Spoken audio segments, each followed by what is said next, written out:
Amigos, aquí empezamos. El presidente Daniel Noboa anunció que para el segundo trimestre del año se focalizará el subsidio a la Extra y Ecopaís. Aseguró que no se tocará el gas de uso doméstico ni el diésel. Además, indicó que la crítica situación económica hará que haya retrasos en el pago de salarios de servidores públicos. Lo dijo durante una entrevista con Ecovisa.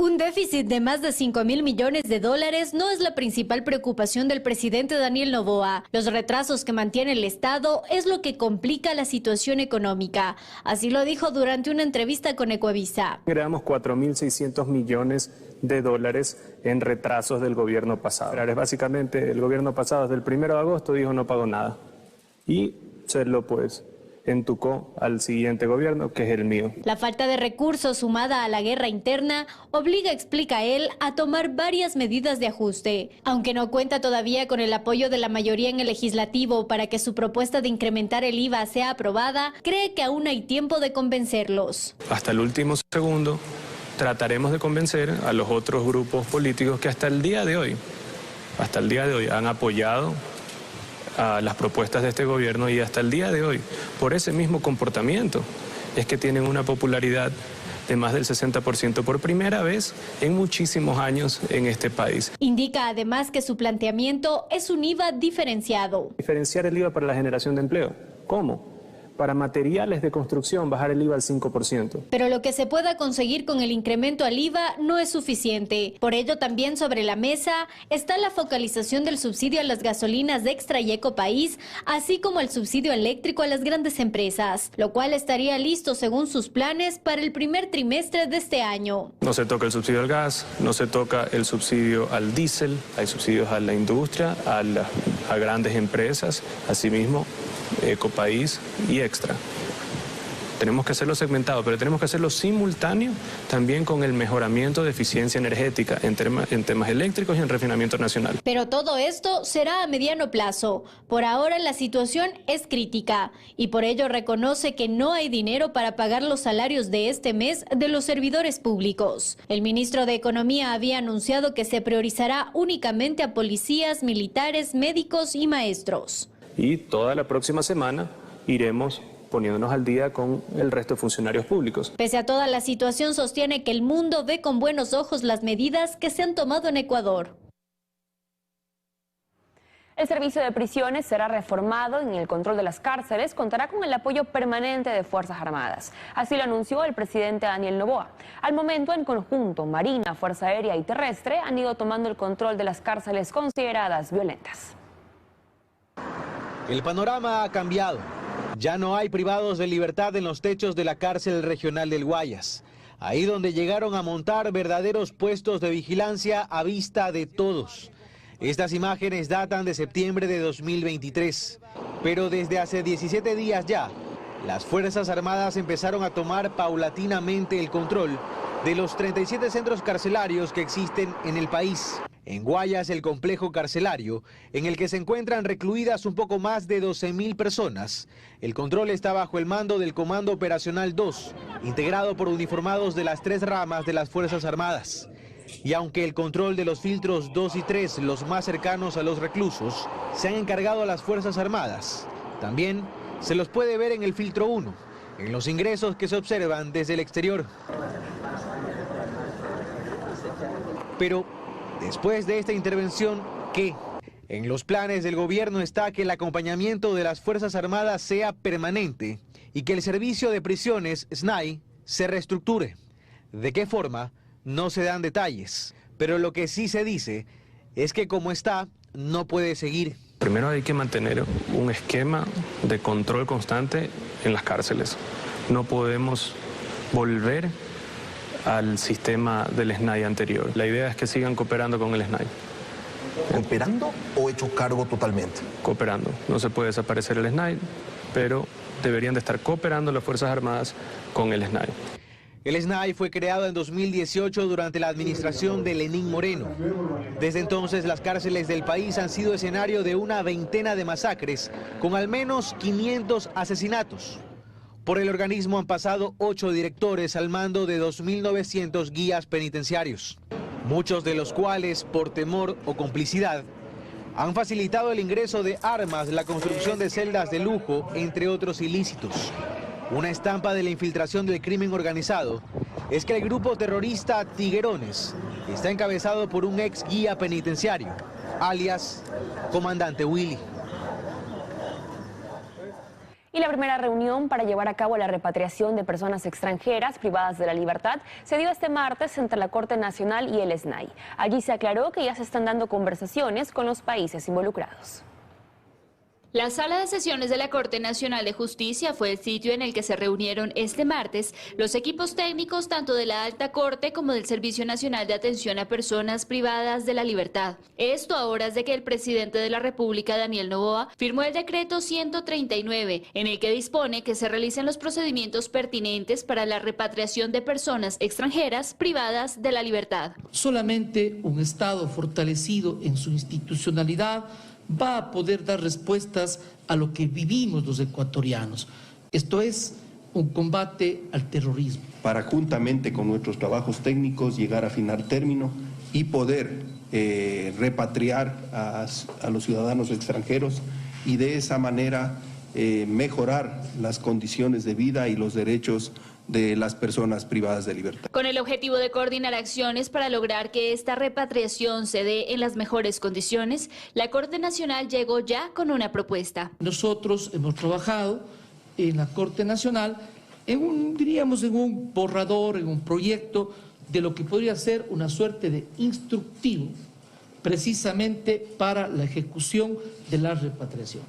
Aunque el director del SNAI aseguró que las cifras son de carácter reservado, el censo penitenciario de 2022 calculó un total de 31.319 personas privadas de la libertad en 36 cárceles del país, de las cuales 3.245 eran extranjeras. De acuerdo al presidente, hay aproximadamente 1.500 colombianos. Nuestro canciller está indudablemente ya las conversaciones adelantadas con las hermanas repúblicas de Colombia y Perú principalmente. El decreto 139 detalla que los ministerios de Relaciones Exteriores, de la Mujer y Derechos Humanos, del Interior y de Gobierno coordinarán las acciones necesarias para llevar a cabo el procedimiento, tomando en cuenta que cada caso será singularizado, quedando prohibida cualquier repatriación de colectivos.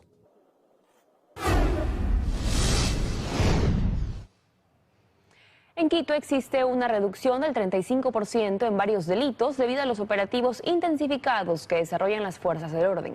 Paul Cuello, desde el Regimiento de la Policía, nos amplía los detalles de estos resultados. Adelante, Paul, buenas tardes. Gracias, ¿cómo están? Buenas tardes. Así es, efectivamente, los operativos intensificados que desarrolla la Policía Nacional desde el pasado 11 de enero que se declaró la guerra a estas organizaciones terroristas han dado buenos resultados acá en la capital, ya que se han logrado reducir los índices de inseguridad en un 35%. Les contamos más de estos resultados en el siguiente reportaje. Veamos. Delitos como robos, asaltos a locales comerciales y sicariatos han reducido considerablemente en la capital desde el pasado 11 de enero, que se declaró la guerra a las organizaciones terroristas. El comandante del Distrito Metropolitano de Quito manifiesta que esto es gracias a los macrooperativos que se han intensificado en la ciudad, donde participan más de 30 uniformados que se despliegan a las zonas más conflictivas y transitadas. Nos hemos enfocado en lugares donde existe mayor incidencia tanto delictiva, 1, y 2, donde existe afluencia de personas. Ustedes han visto la presencia nuestra en lo que es las estaciones, paradas de buses, de estaciones, en este caso inclusive del metro, también del trolebús. Lugares donde también realizan operaciones las Fuerzas Armadas durante las 24 horas del día. En horas de la madrugada, mañana, tarde y noche, constantemente. Nos encontramos diferentes equipos desplegados en todo el sector del sur de Quito, centro y norte, para así poder disminuir la delincuencia. Las autoridades van cambiando las estrategias de seguridad en la ciudad dependiendo del comportamiento de los criminales. Pavón sostiene, por ejemplo, que si bien hay una reducción en delitos comunes, han evidenciado que las alertas de atentados se han incrementado en varios distritos durante lo que va del año. En el marco del terrorismo nosotros hemos atendido 59 alertas desde el 11 de enero. Y estas 59 alertas, 21 de ellas fueron desactivadas, fueron reales, en las cuales nosotros hemos intervenido con las unidades especializadas.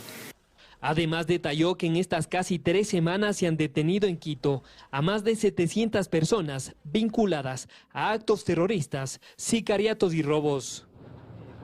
Estamos ya afinando lo que es la inteligencia táctica, la inteligencia operativa. Toda vez que información estamos trabajando ya también con la empresa privada, centros comerciales, son uno de los aliados estratégicos, toda vez que vamos a utilizar la tecnología que ya se tiene. En Quito, las fuerzas del orden ejecutan alrededor de 80 operativos a diario. El despliegue fundamentalmente se enfoca en lugares conflictivos y ahora en los exteriores de las instituciones educativas. Y bien, las disposiciones que han dado los altos mandos de la Policía Nacional es que estos operativos intensificados se desarrollen durante los próximos meses y que se intervengan especialmente en las zonas más conflictivas de acá de Quito, como Guamaní, Chillogallo, Quitumbe, Comité del Pueblo, Carapungo y Calderón. Les estaremos contando más detalles en nuestras próximas emisiones. Regreso a estudios, amigos. Un excelente día para todos. Igualmente para ti, Paul, estaremos pendientes de sus informes. Y amigos, mucha atención. Los partidos de fútbol de la Liga Pro se jugarán sin público hasta nueva disposición. Así lo aseguró el viceministro de Gobierno Esteban Torres en una entrevista radial. Luego de una recomendación del alto mando militar para que se suspendan todos los eventos públicos hasta nueva orden, el viceministro de Gobierno Esteban Torres indicó que todos los partidos de la Liga Pro se jugarán sin público. Esto hasta que exista una nueva disposición que permita la presencia de hinchas en los estadios. Está previsto que en los próximos días se realicen los partidos de presentación de plantillas, como la Noche Amarilla de Barcelona, la Explosión Azul de Emelec y la Noche Blanca de la Liga de Quito. Incluso para algunos de estos eventos ya se han vendido entradas. Además, la Liga Pro tiene previsto iniciar el torneo el 16 de febrero. Según el calendario, el 22 de febrero, Liga de Quito jugará la final de ida de la Recopa Sudamericana y el 8 de febrero, Aucas disputará la primera fase de la Copa Libertadores. El viceministro de Gobierno también indicó que hoy, martes 30 de enero, el COE Nacional dará a conocer nuevas resoluciones sobre la realización de eventos públicos. Y en otro tema, el acuerdo de cooperación entre Ecuador y Estados Unidos no implica un riesgo de soberanía, ya que las operaciones estarán comandadas por agentes nacionales. Un excomandante de la Fuerza Aérea señala que los controles ayudarán a detener el mercado ilícito de la droga. Una vez que la Corte Constitucional dio el visto bueno para la cooperación marítima y aérea entre Estados Unidos y Ecuador, dejando claro que no se está cediendo territorio ni violentando la soberanía del país, ambas naciones se preparan para la ayuda en inteligencia, artillería y equipamiento que el jefe de Estado ha solicitado para hacer frente al crimen organizado. Es un trabajo combinado en la que la Fuerza Naval Ecuatoriana va a tener una participación directa. En las operaciones aéreas no puede hacerse ninguna operación sin la autorización del ministro de Defensa. Cartera de Estado que también coordinará las operaciones de las aeronaves estadounidenses que podrán actuar bajo 3 momentos, ya sea por tránsito, aterrizaje y permanencia temporal en la base aérea Simón Bolívar u otros aeropuertos, y para transmitir órdenes de la Fuerza Aérea Ecuatoriana a aeronaves sospechosas. Si se detecta una aeronave que no cumple con esta disposición, puede ser derribada. De igual forma, en el ámbito marítimo, las operaciones contra actividades ilícitas no podrán darse sin la autorización del Estado ecuatoriano y solo se conferirá tomando en cuenta 4 escenarios: cuando se posee la autorización de un agente ecuatoriano a bordo de un buque estadounidense, cuando una embarcación sospechosa fuera del mar territorial de cualquier nación busque refugiarse en nuestro territorio, si se detecta una embarcación sospechosa en mar ecuatoriano, al igual que cuando se detecte una embarcación sospechosa realizando pesca ilegal en zona económica exclusiva de Ecuador. El reporte de cada una de estas operaciones, los enfrentamientos si es que hubiesen, los descubrimientos si es que hubiesen, las detenciones, los derribos, deben ser controladas tanto por la Fuerza Naval en el mar, cuanto por la Fuerza Aérea en el espacio aéreo.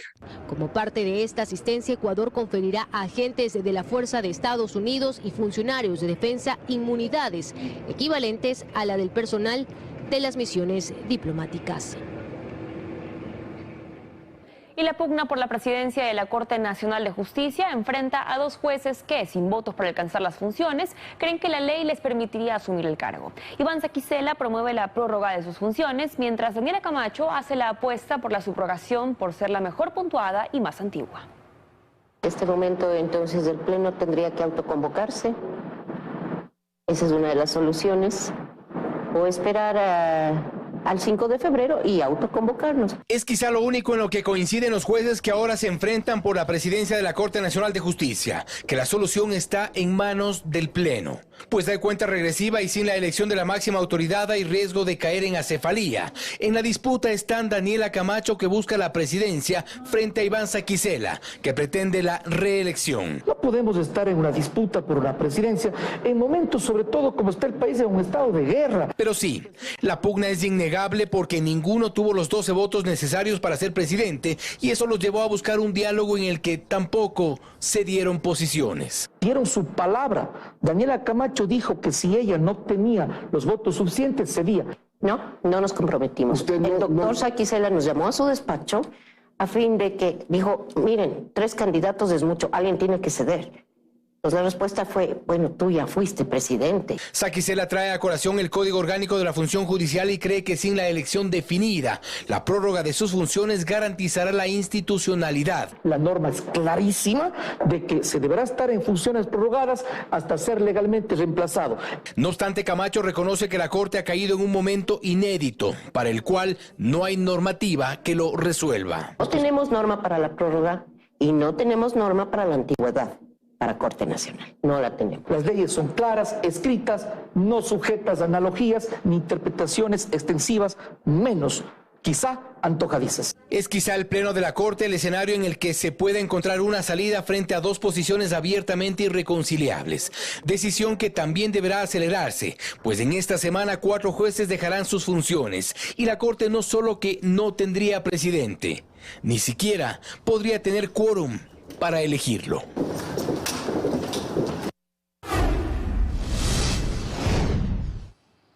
Y en lo internacional, el gobierno de Perú analiza el cierre temporal de Machu Picchu debido a las protestas contra un nuevo sistema de venta de boletos. Las manifestaciones han obligado a miles de turistas a evacuar por el bloqueo de las vías. Machu Picchu, una de las 7 maravillas del mundo, podría cerrar temporalmente, según anunció el gobierno debido a las protestas que ya cumplen 4 días. Y es que los pobladores de la zona rechazan el nuevo sistema de venta de boletos en línea implementado por las autoridades, pues aseguran que este es un primer paso para privatizar la ciudadela inca. La ministra de Cultura, Leslie Urteaga, hizo el anuncio en una entrevista con la televisión estatal y reveló que culminar el contrato con la empresa proveedora es una posibilidad. Lo que estamos proponiendo es que tengamos un plazo prudente, un plazo que podrían ser 60 días, para ir renovando, viendo cómo podemos hacer y tener una plataforma que, como siempre he dicho, tenga que ser del Estado, que funcione. Todavía estamos en un boletaje manual, todavía estamos con un lapicero, entonces sí, podríamos evaluar la culminación anticipada, lo estamos haciendo, pero aquí lo importante es que estamos descubriendo muchísimas cosas de las que se sospechaban. Las protestas en la región han implicado el cierre de comercios, enfrentamientos con policías e incluso el bloqueo de la vía férrea que lleva a las ruinas prehispánicas, provocando que miles de turistas se queden varados. Solo el fin de semana, más de 1.200 visitantes tuvieron que ser evacuados. El gobierno denunció un foco de corrupción en la gestión de los boletos. Y no vamos a dar un paso atrás en la necesidad de cambiar este modelo de corrupción que ha venido funcionando ilegalmente desde hace muchos años. Los manifestantes anunciaron que hoy darán una tregua para llegar a consensos, pero Otarola aclaró que si continúan con el cierre de vías, serán detenidos. Se sanciona con pena privativa de la libertad de 10 a 15 años a quienes interrumpan las vías de acceso al patrimonio de la nación. La ciudadela recibe en promedio unos 4.500 visitantes por día. Bajo el nuevo esquema de operación, el gobierno ya reservó unos 1.000 boletos diarios.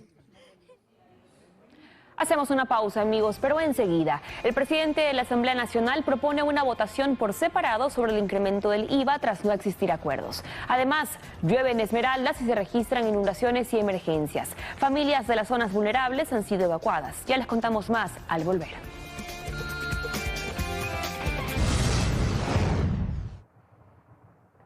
Estamos de regreso en 24 horas. Amigos, les contamos. En la Asamblea buscan salidas para destrabar la aprobación del proyecto de ley que busca incrementar el IVA. El presidente Henry Kronfle propone que el informe para segundo debate contenga las propuestas de Revolución Ciudadana y del PSC. Karen Aro está en el Legislativo para contarnos más de esta propuesta. Adelante, Karen. Buenas tardes. Hola, ¿cómo están en estudios? Amigos televidentes en casa, buenas tardes. En efecto, fue el presidente de la Asamblea Nacional, Henry Kronfle, quien hace una propuesta para destrabar el proyecto de ley económica urgente que envió el presidente y que propone incrementar el IVA. Según el presidente, la alternativa podría ser que la Comisión de Desarrollo Económico, en su informe de mayoría, incluya las propuestas de los informes de minoría, tanto de la Revolución Ciudadana, que propone el incremento de impuestos, así como la del Partido Social Cristiano de una contribución especial, y que el momento de votar en el Pleno, esto se haga por bloques, una votación diferenciada, ha dicho. Pero ¿qué opinan al respecto las diferentes bancadas? En el siguiente reportaje yo les cuento. Veamos.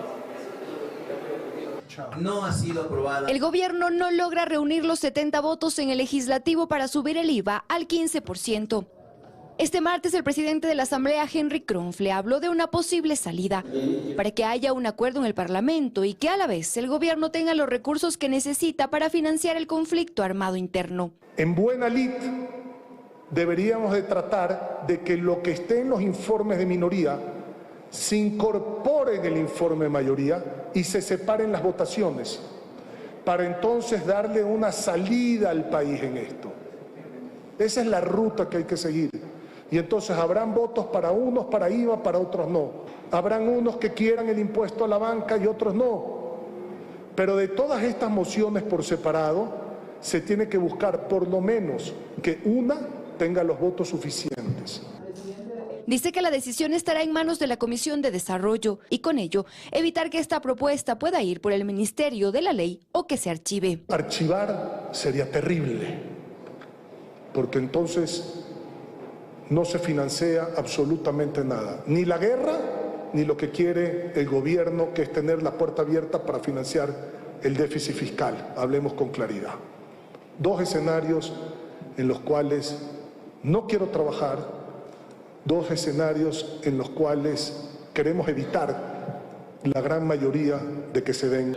Esta salida es bien acogida en las bancadas. En la Revolución Ciudadana dicen que votar por propuestas les daría la posibilidad de decir no al incremento del IVA e insistir en sus alternativas. Si es que hay una votación en donde va a haber un tema por partes y una de esas partes es el IVA, los votos de la Revolución Ciudadana, Social Cristianos y Pachacuti, yo hablo por lo que puedo ver. No puedo hablar por ellos, pero sí puedo hablar por la bancada de la Revolución Ciudadana, no estarán nuestros votos para el IVA, más no así para las otras alternativas. Construye mantiene su posición de que van a apoyar el incremento del IVA siempre y cuando los fondos se destinen exclusivamente para la guerra.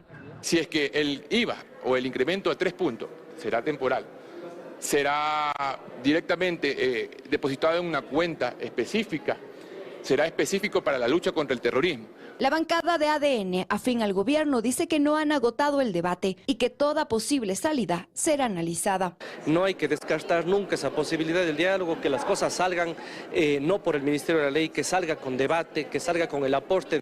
La comisión, por ahora, trabaja en las recomendaciones recogidas en el primer debate. Y bien, para finalizar, contarles que este proyecto de ley en segundo debate podría llegar al Pleno la próxima semana, han dicho las autoridades. Lo que no quieren contemplar los legisladores, según el mismo presidente, es la posibilidad del archivo o que este proyecto de ley de incrementar el IVA vaya por el Ministerio de la Ley. Es la información a esta hora, compañeros. Continúan ustedes con más. Que tengan una buena tarde. Igualmente para ti, Karen, buenas tardes.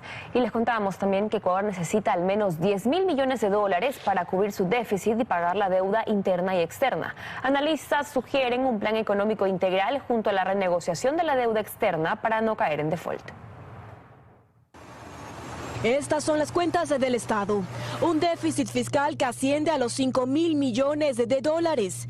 Una deuda externa de más de 47.600 millones. Y una deuda interna de más de 10.800 millones de dólares. Cifras astronómicas que el gobierno debe afrontar. Ecuador necesita al menos 10.000 millones de dólares para hacerlo. A esto se le añade el monto que se requiere para combatir el conflicto armado interno. El gobierno al momento está intentando generar liquidez a través de la propuesta del incremento del IVA, propuesta que no cuenta con el apoyo de todas las bancadas del legislativo. Y en caso de no aprobarse este proyecto, analistas económicos aseguran que existen otras salidas como la renegociación de la deuda externa.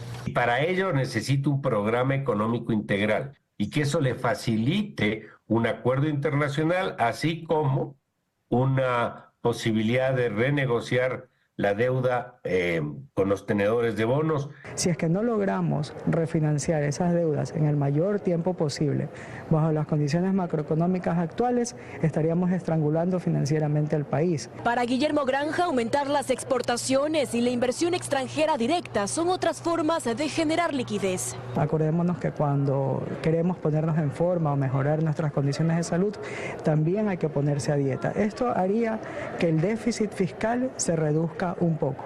Debería de proponer una reforma tributaria en caso de que no pase lo del IVA para eliminar el subsidio de los combustibles. Medida que revisará el presidente Daniel Noboa. Y es que el jefe de Estado dice estar de acuerdo con la focalización, pero que no tocará el gas doméstico ni el diésel, asegura.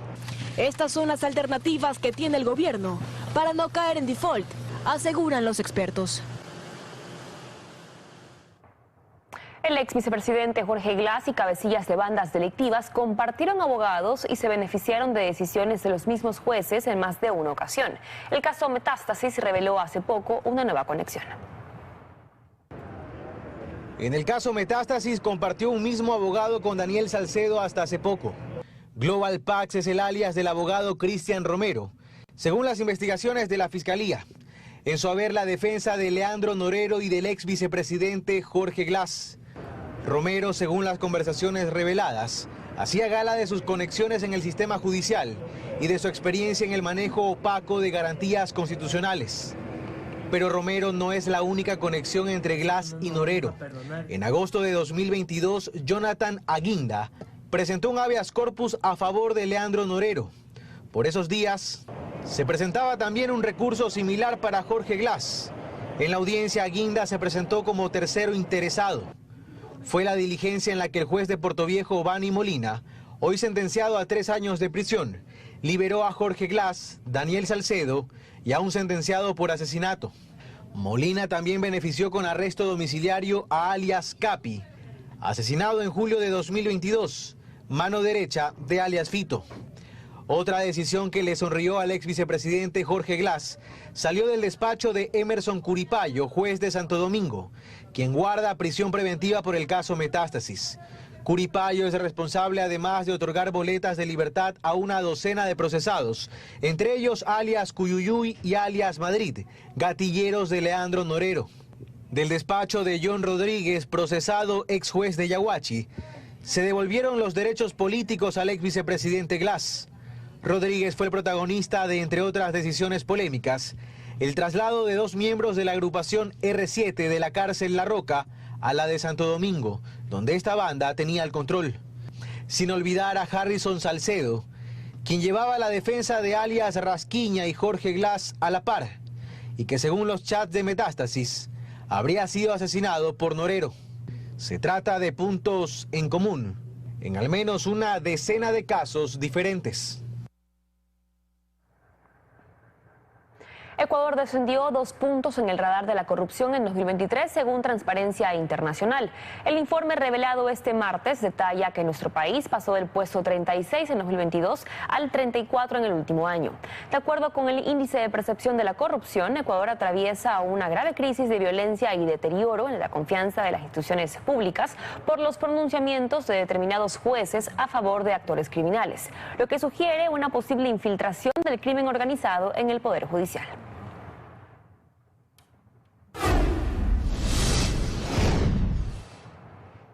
En otros temas, un fuerte aguacero que duró 14 horas causó estragos en la provincia de Esmeraldas. Además, por la creciente del río, varias casas quedaron bajo el agua. Hacemos contacto a esta hora de la tarde con Gregory Rosero, quien se encuentra en el sector de Gatazo, y a esta hora nos tiene detalles. Adelante, Gregory, por favor.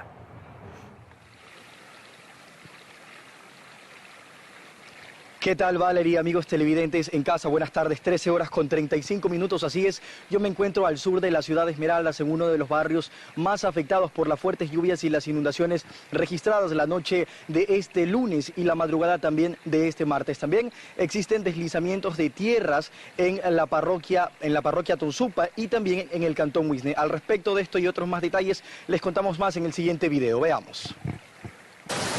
El escenario de todos los años se repite. Barrios inundados, afluentes desbordados y calles convertidas en ríos debido a las intensas lluvias.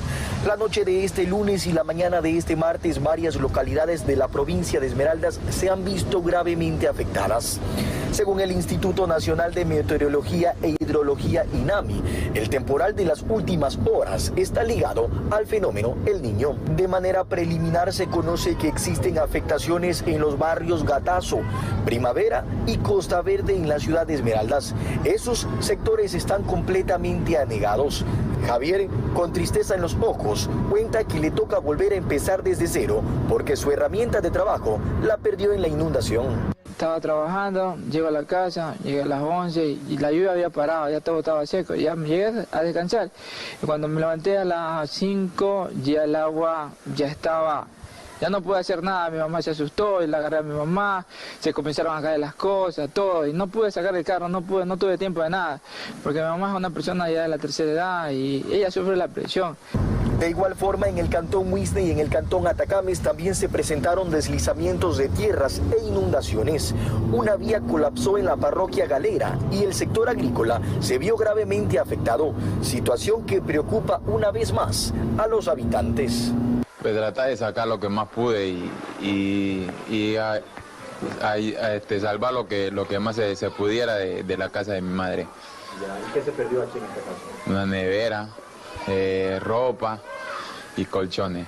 En horas de la mañana de este martes, varios vehículos se quedaron atrapados en las calles debido al colapso de alcantarillas. El Servicio Nacional de Gestión de Riesgos y Emergencia y la Alcaldía de Esmeraldas activaron protocolos de emergencia y movilizaron al personal y maquinaria para atender la situación. Además, el Ministerio de Transportes y Obras Públicas indicó que la vía Esmeraldas también está afectada, específicamente a la altura de los sectores Chique y El Roto y Palma Real.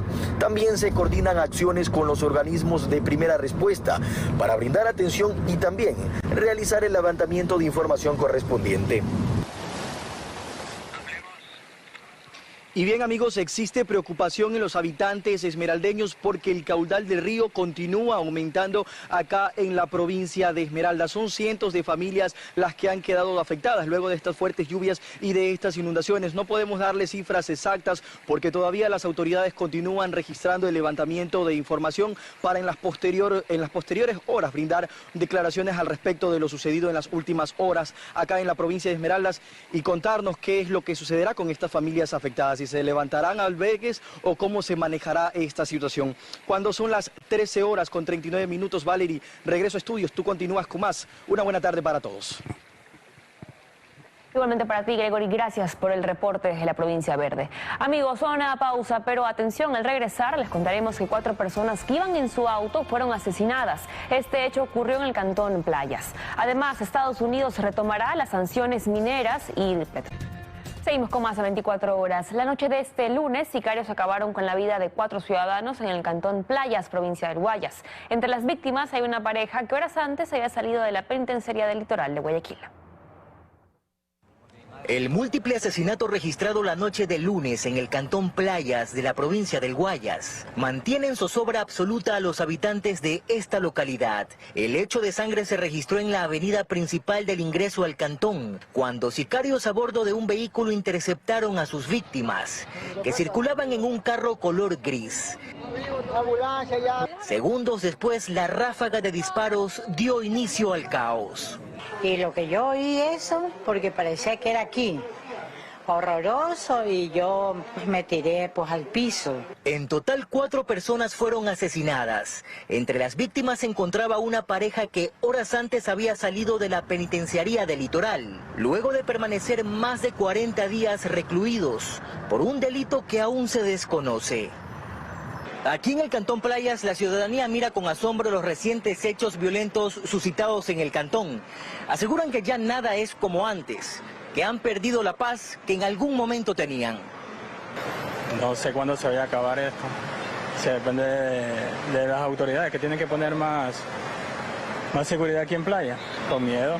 Ya no es como antes que uno podía andar tranquilo en las calles. Ahora uno tiene que mirar a todos los lados porque está muy peligroso esto por aquí. Desde el Comando de Policía del Cantón Playas se nos indicó que no proporcionarán información, debido a que este hecho violento aún se está investigando. Y se registra una tendencia a la baja en muertes violentas y delitos en Guayaquil y en Durán, los 2 puntos más conflictivos de la zona 8. Eso tras las intervenciones que se han realizado en la penitenciaría del Litoral.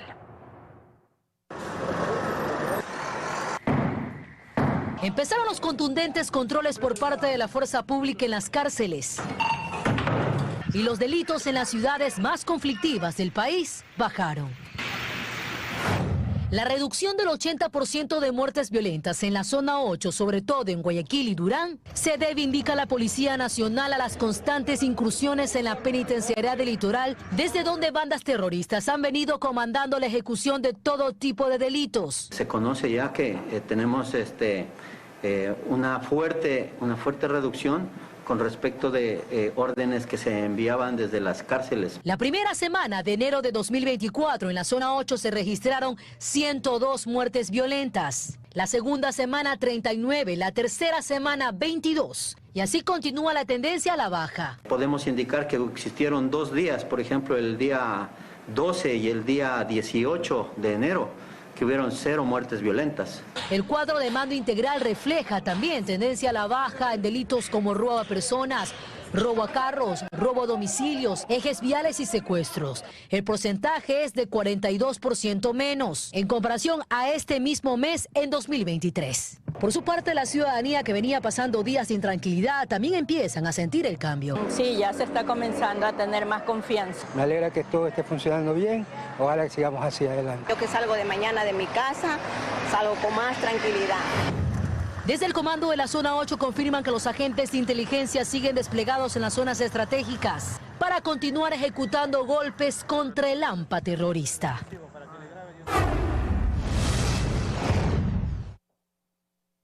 Estados Unidos retoma sanciones petroleras, mineras y de gas contra Venezuela por la inhabilitación de María Corina Machado. Sin embargo, el régimen de Maduro asegura que la decisión está en firme. La decisión del Tribunal Supremo para que María Corina Machado no participe en las elecciones presidenciales de 2024 ya le pasa factura a Venezuela. Estados Unidos confirmó hoy que no renovará el alivio a las sanciones impuestas cuando culminen el siguiente 18 de abril. Mediante un comunicado, el gobierno de Biden anunció que reactivará las penalizaciones al sector de petróleo y gas del país porque las acciones de Nicolás Maduro y sus representantes no son consistentes con los acuerdos firmados en Barbados. La decisión de este martes se une a la difundida ayer, que revoca la licencia que autorizaba transacciones con la Compañía General de Minería de Venezuela, la empresa controlada por el gobierno que se dedica a la extracción de oro. Los ciudadanos estadounidenses tienen un plazo de 14 días para terminar cualquier transacción que había sido aprobada previamente. A pesar de ello, Nicolás Maduro reiteró que la decisión del Tribunal Supremo es firme. Pese a las amenazas y los chantajes del imperio estadounidense, las instituciones de Venezuela han funcionado. Y digo, Acuerdo de Barbados, Tribunal Supremo de Justicia, esto es cosa juzgada y decisión definitivamente firme.